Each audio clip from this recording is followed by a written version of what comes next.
ह्या मुंड्याचं आणि फिंड्याचं आम्ही तोंडावर नाव सुद्धा घेतलं नाही हरामखोर अवलादीचं.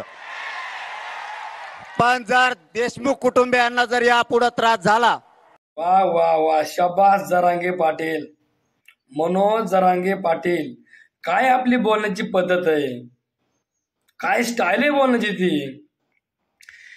तिकून धाराशिव, इकून परभणी.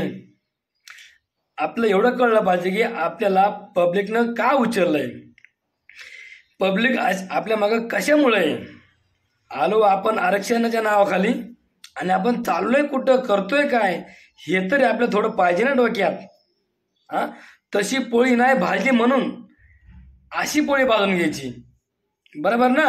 तिकून धाराशिव आणि इकून परभणी, डायरेक्ट घरात घुसू घुसू मारू. काय तुमची बोलण्याची पद्धत आहे. अहो लढा, बोला, कायद्यानं बोला, अभ्यासानं बोला. हा हा, आम्हाला मान्य आहे एक माणूस गेलाय, एक जीव गेलाय, तर त्या आरोपींना फाशी शिक्षा व्हायलाच पाहिजे, हे आम्हालाही मान्य आहे. कारण हे माणूस मारणं म्हणजे हे अति ओव्हर झालं. पण आपण काय बोलतोय, काय चाललंय, आपलं थोडं पाहिजे ना जरा इथं. आपण आलोय आरक्षण नावाखाली आणि आपण करतोय काय. हा, रस्त्यानं फिरून देणार नाही, महाराष्ट्रात फिरून देणार नाही. तुम्ही अरे सोडून द्या ते विषय. नाही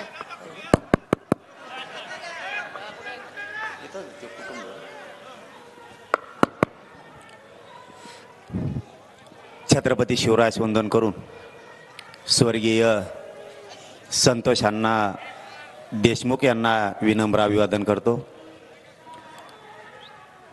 आणि व्यासपीठावरील सर्व बांधव, आज आपल्या परभणी जिल्ह्याच्या वतीनं संतोष भैया देशमुख यांना न्याय मिळावा म्हणून मोर्चा आयोजित करण्यात आला आहे. देशमुख भैयाचे कुटुंबीय सुद्धा इथं उपस्थित आहेत. आता सगळे खूप बोललेत, मी जास्त बोलत नाही, पण एक मात्र सांगतो, एक मात्र नक्की सांगणार आहे की संतोष भैयाला ज्यावेळेस ते काल पोलीस स्टेशनला गेले, त्यांना बोलण्यात आलं, धमकी देण्यात आलं, बरोबर आहे ना. कालच ना, परवा. मी आत्तापर्यंत नाव घेऊन कधी बोललो नाही, कारण माझा स्वभाव आहे, मला काहीतरी कुणकुण लागल्याशिवाय मी कोणाच्या वाटा जात नाही. पण यापुढं आमचे संतोष भैया तर आता गेलेतच, पण यापुढं जर त्यांचे कुटुंबीय आणि धनंजय भाऊ देशमुख आणि त्यांच्या कुटुंबियाला जर धक्का लागला तर धनंजय मुंडेला रस्त्याने सुद्धा फिरून देणार नाही. आमचा एक भाऊ गेला, तो आता आम्ही सहन केला.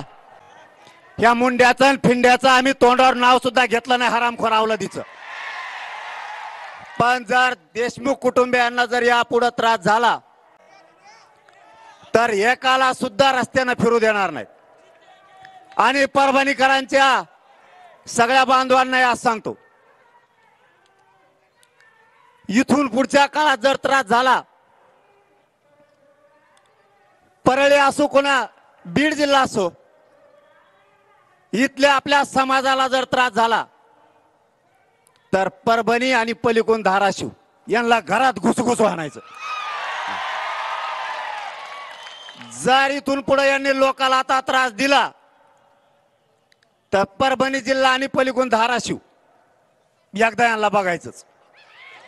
असं केलं तर पोळी भाजत नसती, पोळी करपती, मग ती पोळी शेवटी फेकून द्यावी लागते. त्यामुळे जर पोळी भाजी ना तर या लेवलनं पोळी भाजत नसती साहेब. जरा थोडं शांत व्हा, सगळं होईल, सगळं होईल, सगळा निकाल लागल.